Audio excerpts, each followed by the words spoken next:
Good morning, কেমন আছো বলো তো সবাই? আশা করছি তোমরা সবাই ভালো আছো, আর আমরাও না বেশ ভালো আছি।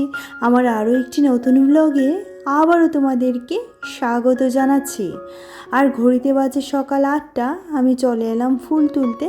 আর ওইদিকে গোপোষণার সকালের সেবা কমপ্লিট করে এসেছি।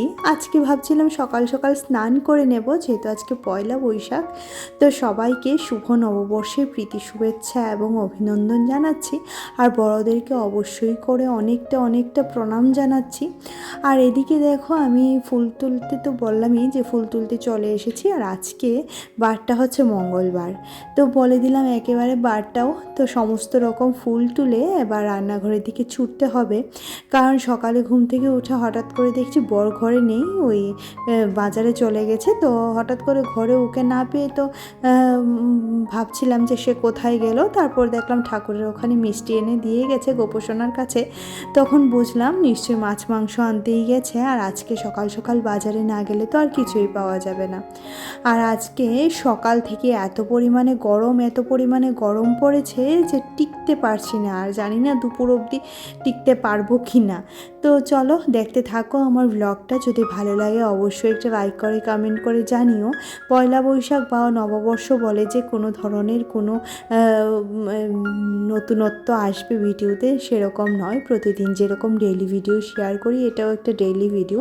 তবে আজকে ফ্যামিলিকে অনেকটা সময় দিয়েছি, আর ভিডিওতে সময়টা কম দিয়েছি।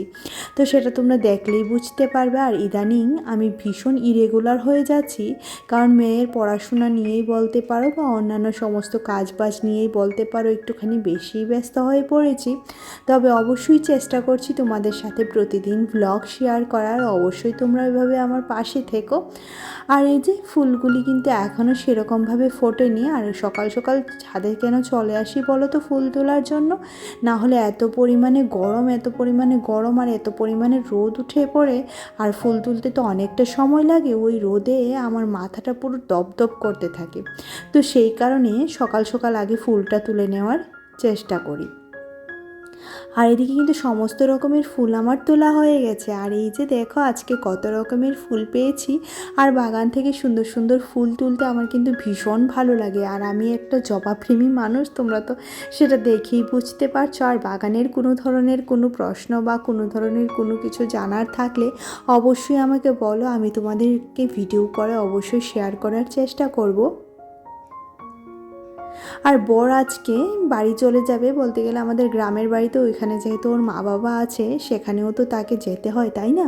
আর একটা বাড়ির বউ যখন এই দিনে বাবার বাড়িতে চলে যায় তখন কিন্তু নানা হোক কথা ওঠে। কিন্তু ছেলেদের মা বাবার কাছে না গেলে সেটাও হয় আবার একটা অন্য ধরনের কথা, তাই না? তো আমাদেরকে বাজার করে দিয়ে গেছে, একেবারে রান্না করে নেব দুপুরের জন্য। তো যাতে এসে রাতের জন্য, যাতে ও এসে রাতেও খেতে পারে। তো সেই কারণে একেবারেই রান্নাটা করে ফেলবো। তো আগে সকালের চাটা তো একসাথে খাই। আর ছোটোবেলা থেকেই শুনে এসেছি আজকে সারাটা দিন যেরকম করে কাটাবো, সারাটা বছর নাকি সেরকম করেই কাটবে। সেটা কি তোমরা কেউ মানো? আমি তো ছোটোবেলায় ভীষণ পরিমাণে মানতাম, যেটা আমিও মিঠিকে এখন বলি। ও কথায় কথায় শুধুমাত্র বলে যে আজকে যেটা করব আমরা কিন্তু সারা বছর সেটাই করব। তো সেই কারণে ওকে বলেছি বছরের প্রথম দিন আগে পড়তে বস, তাহলে সারা বছর পড়াশুনো করতে পারবি। তো সে বলছিল তাহলে এক্সামটাও হয়ে গেলে পারতো, আজকে 100 আউট অফ 100 পেলে সারা বছর 100 আউট অফ 100 পেতাম। ওই বাচ্চাদের মনে এক ধরনের প্রশ্ন জাগে না, সেই রকমই। আর আগেকার দিনে আমার মা আমাকে যেরকমভাবে বোঝাতেন আমরা কিন্তু সেরকমভাবেই বুঝে ফেলতাম, কিন্তু এখনকার দিনে বাচ্চাদেরকে বোঝানো এতটাও সহজ নয়।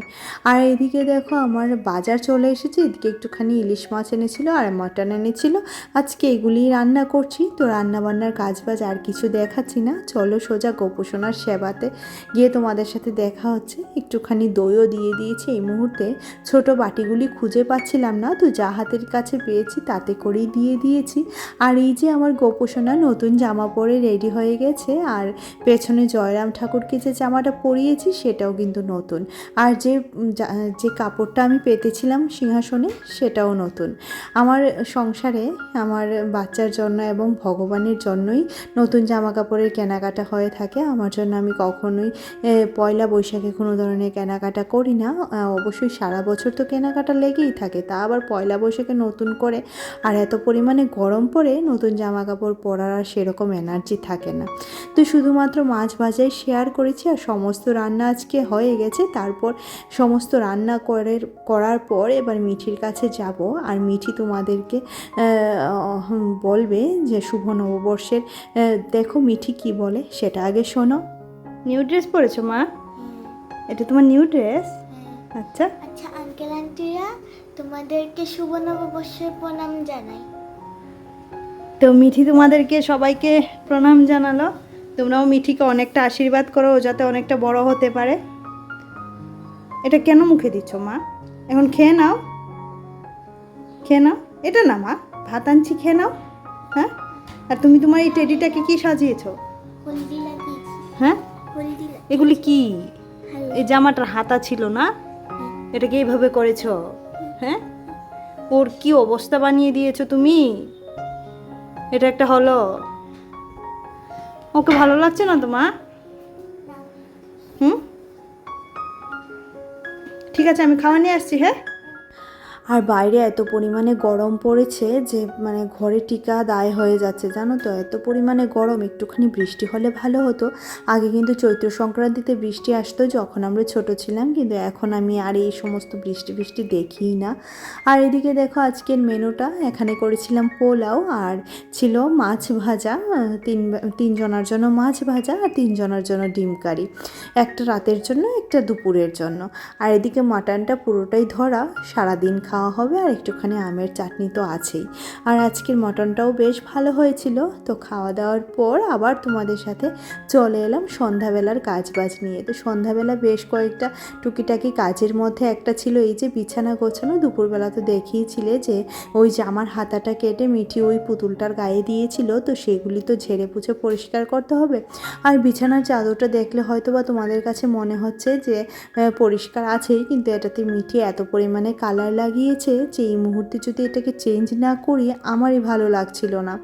আর অনেকে দেখেছি নববর্ষে নতুন নতুন বেড কভার, নতুন নতুন সমস্ত কিছু পাতে, তো সেরকম আমার কখনো হয়নি। ওই লয়টা আমি চালু করিনি বলতে গেলে। আমার না এই বেড কভারটা এই বিছানার জন্য একদম পারফেক্ট মনে হয়। এটা ফ্লিপকার্ট থেকে একবার অর্ডার করেছিলাম, বেশ ভালো পড়েছিল। দেখছি আরেকটা যদি পাই তাহলে একই রকম অর্ডার করে নেব। আর এই ঘরে অন্য বেড কভার আর ভালোই লাগে না। আর তোষকের মধ্যে দেখেছো কী পরিমাণে দাগ। মিঠি কিন্তু প্রচুর পরিমাণে জল ফেলে। এই যে আমি যেই জায়গাটাতে বসে আছি সে সারাক্ষণ শুধু এই জায়গাটাতে, যখনই খেলতে বসে এই জায়গাটাতে জল ফেলে দেয়। আর এদিকে দেখো বিছানাটা সুন্দর করে গুছিয়ে নিলাম, এবার মনটা শান্ত লাগছে। আর বেশ কয়েকটা জামা কাপড়ও পরেছে। ওই যে আজকের প্ল্যান প্রোগ্রাম না একদম পণ্ড হয়ে গেছে। ভাবছিলাম একটু বেরোবো ঘুরতে টুরতে যাব, মেয়েটাকে নিয়ে একটু প্রণাম টনাম করতে যাব মন্দিরে, কিন্তু এত পরিমাণে গরম পড়েছে কোনো কিছুর আর এনার্জি পাচ্ছিলাম না। তো সেই কারণে বড় সারাদিনে বাড়িতে এসেছে, তো এসে বলছিল ঠিক আছে আর যাবো না, চলো এমনিতেই ঘরে বসে থাকি। তো ওরা ওই ঘরে বসে আছে, আমি এদিকে আমার কাজ বাজগুলা করছি। আর আমরা সংসারী মানুষ, সংসার ভুলে যখনই বেরিয়ে যাব দেখবে সংসারের কাজগুলিও আমাদের পেছন পেছন থেকে যাবে, তাই না? তাই সংসারটাকে আগে আগলে রাখতে হবে, সংসারটাকে আগে সুন্দর করতে হবে। এবং সংসার সুন্দর করলেই মনে হয় যেমন আমরাও সারাদিন সুন্দর পরিপাটি হয়েই থাকি, তাই না? কিন্তু এই গরমে পরিপাটি হয়ে থাকার আর সুযোগই দিচ্ছে না। প্রচুর পরিমাণে গরম পড়েছে। খাওয়া দাওয়া কি করলাম রে ভাই, দুপুর থেকে এত পরিমাণে গরম লাগছে মনে হচ্ছে না রাত্রে আর কিছু খেতে পারবো। কিন্তু তা বললে তো হবে না, খাওয়া দাওয়ার সময় না করলে শরীর আবার ক্লান্ত হয়ে বিছানায় পড়ে যাব। তো চলো কিছু কমেন্ট পড়ে নেওয়া যাক আমার দিদিভাইদের।